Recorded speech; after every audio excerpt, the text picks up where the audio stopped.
متقین کون لوگ ہیں؟ کیا انفاق کا مطلب اللہ کی راہ میں اپنا مال دوسرے کو دے دینا ہے؟ کیا انفاق صرف پیسے سے کر سکتے ہیں؟ آئیے ان سبھی سوالات کے جوابات جانتے ہیں ہمارے آج کے ایپیسوڈ میں۔ بسم اللہ الرحمن الرحیم۔ ناظرین محترم، السلام علیکم ورحمۃ اللہ وبرکاتہ۔ سبیل قرآن کے تفسیر پروگرام میں ایک بار پھر آپ سبھی کا استقبال کرتے ہیں۔ رہبر معظم آیت اللہ العظمیٰ سید خامنہ نہیں فرماتے ہیں، قرآن میں ہر درد کا علاج موجود ہے۔ آج دنیا اسلام میں جو کمزوری، جو ذلت، جو پسماندگی ہم دیکھتے ہیں، وہ قرآن سے دوری کا نتیجہ ہے۔ آج آپ کے سامنے سورہ بقرہ کی آیت نمبر 3 اور 4 کی تفسیر لے کر حاضر ہوئے ہیں۔ آئیے سب سے پہلے اس سورہ کی آیت نمبر 3 کی تلاوت اور اس کے ترجمے کو سن لیتے ہیں۔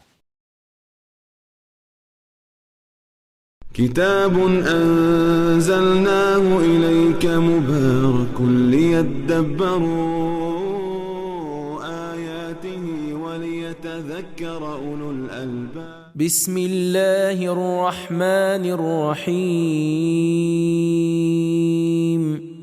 الذين يؤمنون بالغيب ويقيمون الصلاة ومما رزقناهم ينفقون۔ متقین وہ ہیں جو غیب پر ایمان رکھتے ہیں اور نماز قائم کرتے ہیں، اور جو کچھ ہم نے انہیں رزق عطا کیا ہے اس میں سے انفاق کرتے ہیں۔ آئیے اس آیت کے نکات کو بھی جان لیتے ہیں۔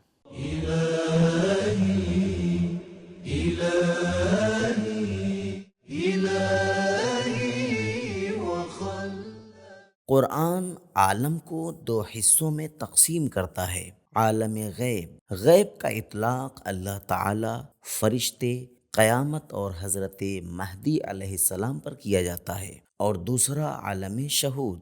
متقین وہ لوگ ہیں جو تمام عالم پر ایمان رکھتے ہیں، لیکن دوسرے لوگ صرف اس بات کو مانتے ہیں جو ان کے لیے محسوس سطح پر ہے، حتیٰ وہ یہ توقع رکھتے ہیں کہ خدا کو بھی آنکھوں سے دیکھیں، کیونکہ اسے نہیں دیکھ پاتے لہٰذا اس پر ایمان بھی نہیں لاتے۔ چنانچہ کچھ لوگوں نے حضرت موسیٰ علیہ السلام سے کہا بھی لَن نُؤْمِنَ لَكَ حَتَّى نَرَى اللَّهَ جَهْرًا، سورہ بقرہ آیت نمبر 55۔ ہم بالکل بھی تم پر ایمان نہ لائیں گے مگر یہ کہ خدا کو آشکار طور پر دیکھ لیں۔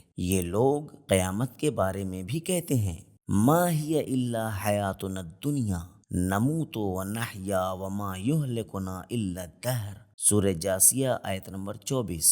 اس دنیا کے علاوہ جس میں ہم زندگی بسر کر رہے ہیں کوئی دوسری دنیا نہیں ہے، مرتے ہیں اور جیتے ہیں، یہ زمانہ ہے جو ہمیں ہلاک کرتا ہے۔ ایسے لوگ حیوانی خصوصیات سے آگے نہیں بڑھتے، شناخت و معرفت کے راستوں کو محسوسات کے اندر محدود سمجھتے ہیں اور چاہتے ہیں کہ ہر چیز کو حواس کے ذریعے سے جانیں۔ متقین عالم غیب پر ایمان رکھتے ہیں جو علم کی پہنچ سے باہر اور اس سے اوپر کی چیز ہے، جو ایمان، عشق، محبت، تعظیم، تقدس اور ارتباط میں پوشیدہ ہے، لیکن علم کے اندر یہ مسائل نہیں پائے جاتے۔ تو ناظرین آئیے اب سورہ بقرہ کی آیت نمبر 3 کے پیغامات کو بھی جان لیتے ہیں۔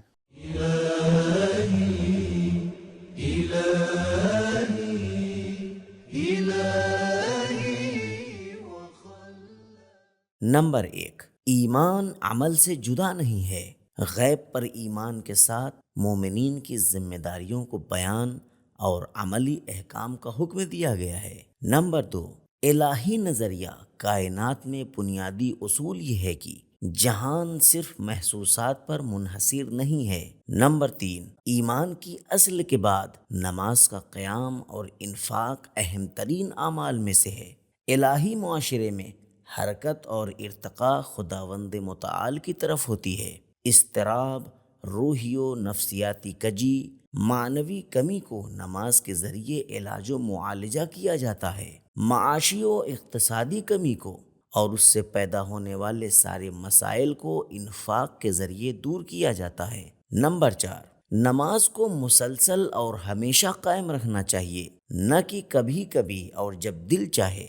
یقیمون الصلاۃ فعل مضارع استمرار اور کام کے تسلسل پر دلالت کرتا ہے۔ نمبر 5، انفاق میں بھی ہمیں اعتدال سے کام لینا چاہیے۔ ما رزقناہم مما، من ما ہے، من کے معنی بعض کے ہیں، یعنی جو ہم نے رزق عطا کیا ہے اس میں سے کچھ، سب نہیں، کچھ انفاق کرنا ہے۔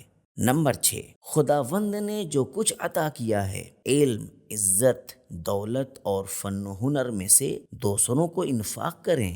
مما رزقناہم ینفقون، اس طرح کے مورد میں ماں سے مراد ہر چیز ہے۔ امام جعفر صادق علیہ السلام فرماتے ہیں جو کچھ انہیں تعلیم دی گئی ہے وہ اسے معاشرے میں پھیلاتے ہیں۔ بہار جلد نمبر 2 صفحہ نمبر 17۔ نمبر 7، رزقناہم یعنی انفاق حلال مال سے ہونا چاہیے، کیونکہ اللہ تعالیٰ نے ہر کسی کا رزق صرف حلال میں مقدر کیا ہے۔ رزق دائمی نعمت کو کہتے ہیں جو زندگی کو بڑھانے کے لیے اس کی ضرورت کے مطابق دیا جاتا ہے۔ یہ دو شرط اسے احسان، عطا، نصیب، انعام اور حفظ کے مفاہیم سے الگ کرتی ہے۔ التحقیق فی کلمات القرآن جلد نمبر 4 صفحہ نمبر 114۔ نمبر 8، اگر ہمیں یہ یقین ہو کہ ہمارے پاس جو کچھ ہے وہ اللہ کا دیا ہوا ہے تو پھر انفاق کرنے سے ہم مغرور نہیں ہوں گے اور ہم اپنے رزق میں بہتر انداز میں انفاق کر سکتے ہیں۔ اب آئیے سورہ بقرہ کی آیت نمبر 4 کی تلاوت کو اس کے ترجمے کے ساتھ سن لیتے ہیں۔ والذین یؤمنون بما انزل الیک وما انزل من قبلک وبالآخرۃ هم یوقنون، اور وہ اس چیز پر جو تم پر نازل ہوئی اور اس چیز پر جو تم سے پہلے پیغمبروں پر نازل ہوئی ایمان رکھتے ہیں، اور وہ آخرت پر بھی یقین رکھتے ہیں۔ تلاوت ترجمہ سننے کے بعد آئیے اب اس آیت کے نکات کو بھی جان لیتے ہیں۔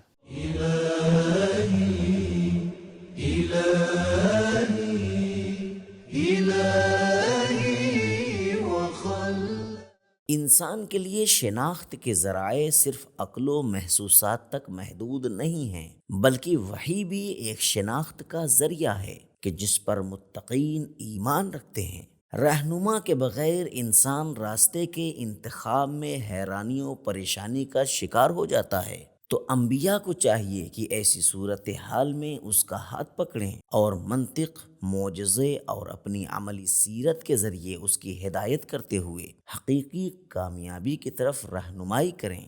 اس آیت سے اور پہلے والی 2 آیتوں سے یہ بات معلوم ہو جاتی ہے کہ اللہ کے سامنے حالت خشوع، نماز، ایثار کا جذبہ، انفاق، ایک دوسرے کی مدد کرنا، دوسروں کے حقوق کا دفاع و حفاظت، روشن مستقبل کی امید اور خدا کی طرف سے نعمتوں کا جاری ہونا تقویٰ کے آثار میں سے ہے۔ اب آئیے اس آیت کے پیغامات کو بھی جان لیتے ہیں۔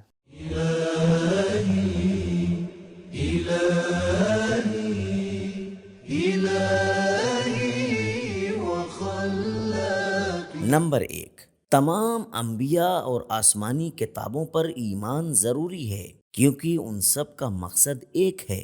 نمبر 2، حقیقی تقویٰ آخرت پر ایمان رکھے بغیر ممکن نہیں ہے۔ نمبر 3، قرآن کا احترام ساری کتابوں سے پہلے ہے۔ نمبر 4، پیغمبر اکرم صلی اللہ علیہ وآلہ وسلم اللہ کے آخری رسول ہیں۔ من بعدکا کے جملے کے بغیر من قبلکا کا جملہ پیغمبر اکرم کی خاتمیت اور قرآن کے آخری ہونے کی علامت ہے۔ تو ناظرین، ہم نے جانا کہ متقین وہ لوگ ہوتے ہیں جو غیب پر ایمان رکھتے ہیں، نماز قائم کرتے ہیں، آسمانی کتابیں اور آخرت پر یقین رکھتے ہیں۔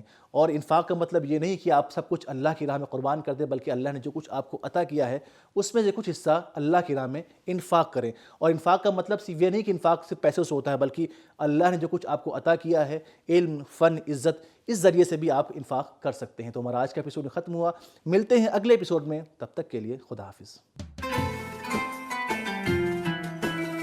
سبیل قرآن، قرآنی سماج کی پہچان۔